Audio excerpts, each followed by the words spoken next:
Emmanuel Christmas ഒരുക്ക ധ്യാനം 5-ാം ദിവസം December 5.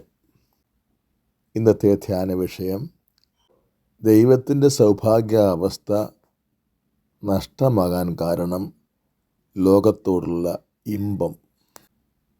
തൻ്റെ സൗഭാഗ്യത്തിൽ ഭാഗഭാക്കാകാനാണ് ദൈവം മനുഷ്യനെ സൃഷ്ടിച്ചത് എന്നും അതിനാണ് ആദ്യ മാതാപിതാക്കന്മാരെ ഏദൻ തോട്ടത്തിൽ പാർപ്പിച്ചതെന്നും നാം കാണുകയുണ്ടായി.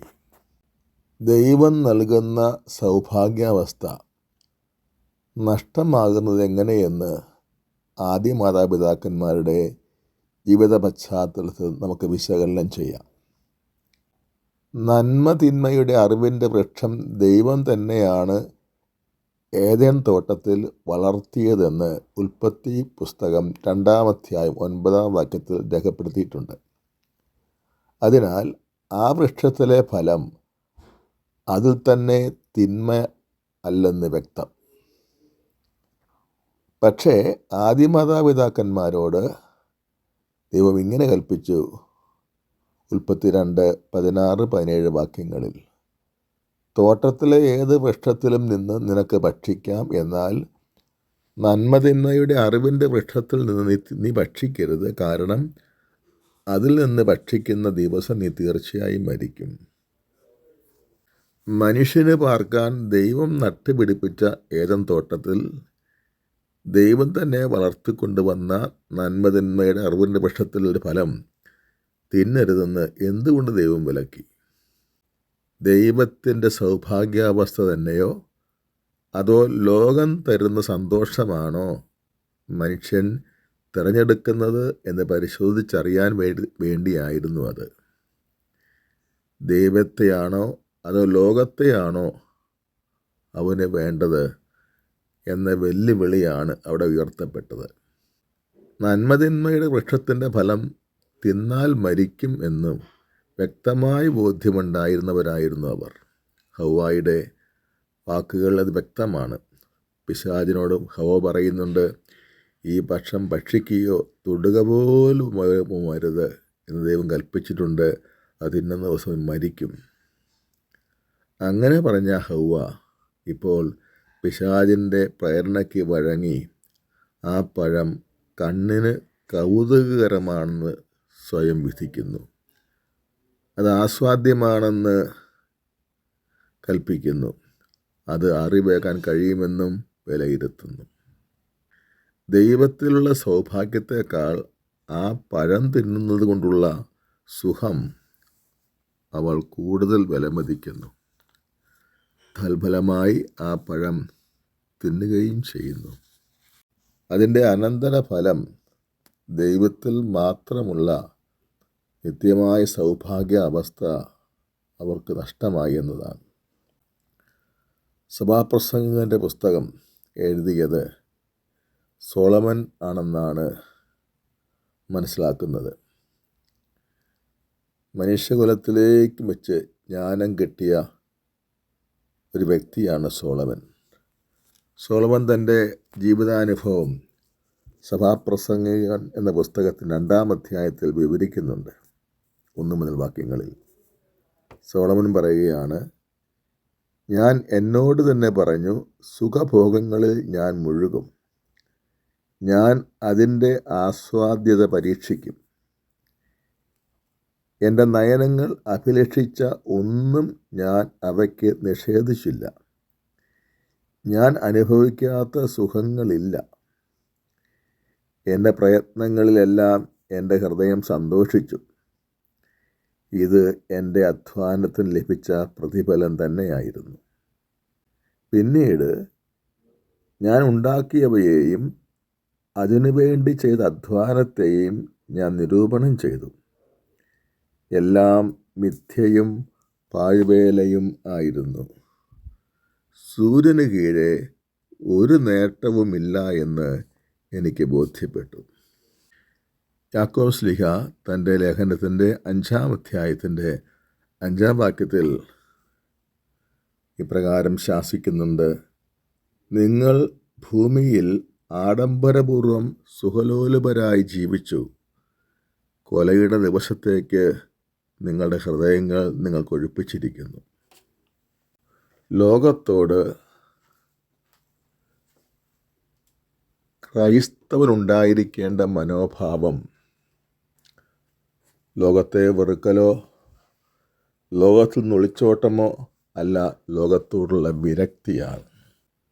യാക്കോബിൻ്റെ ലേഖനം 4-ാം അധ്യായം 4-ാം വാക്യത്തിൽ വചനം പറയുകയാണ്, ലോകത്തോടുള്ള മൈത്രി ദൈവത്തോടുള്ള ശത്രുതയാണ്.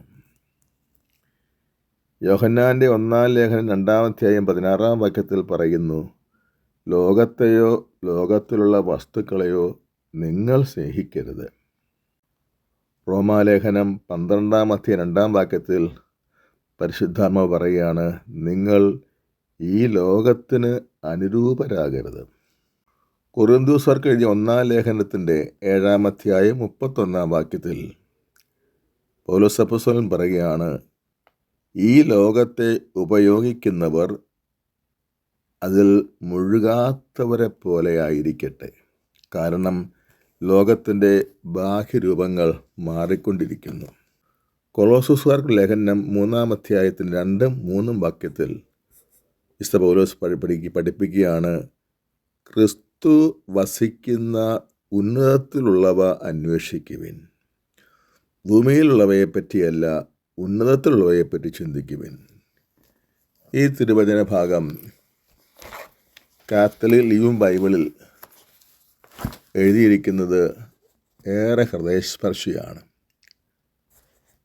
കൊളോസസ് 3:2-3 വാക്യങ്ങൾ, let heaven fill your thoughts, don't spend your time worrying about things down here. You should have as little desire for this world as a dead person does. Your real life is in heaven with Christ and God.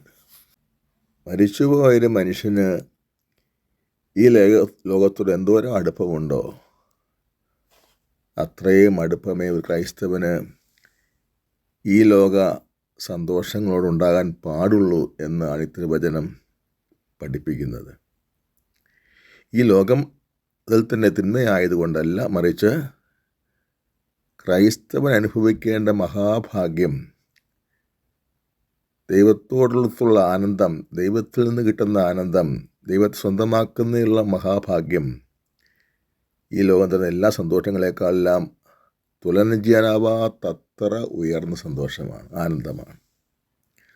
അതുകൊണ്ട് ഈ പരിമിതമായ ലോകം തരുന്ന സന്തോഷത്തിന് വേണ്ടി ജീവിതം നശിപ്പിച്ചാൽ ദൈവം തരുന്ന പരമ ആനന്ദം നഷ്ടമാകും എന്നതാണ് ഇതിൻ്റെ എല്ലാം സാരാംശം.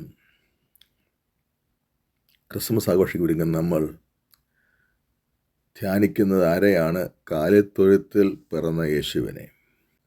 പുൽക്കൂടും കാലിത്തൊഴുത്തിൽ പിറന്നു കിടക്കുന്ന ഈശോയും എന്താണ് നമ്മോട് പറയുന്നത്?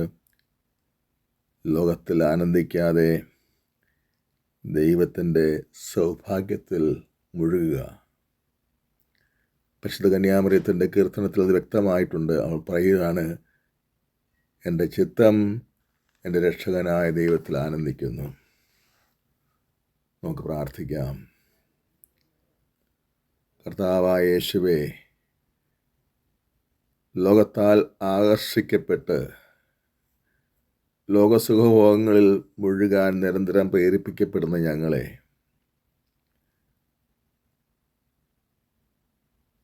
ദൈവത്തിൻ്റെ സൗഭാഗ്യസ്ഥയിലേക്ക് തിരിച്ചു വിളിക്കാൻ വേണ്ടി സ്വർഗം വിട്ടിറങ്ങി ഭൂമിയിലേക്ക് വന്ന് മനുഷ്യനായി അവതരിച്ചതിനൊക്കെ ഞങ്ങൾ നന്ദി പറയുന്നു.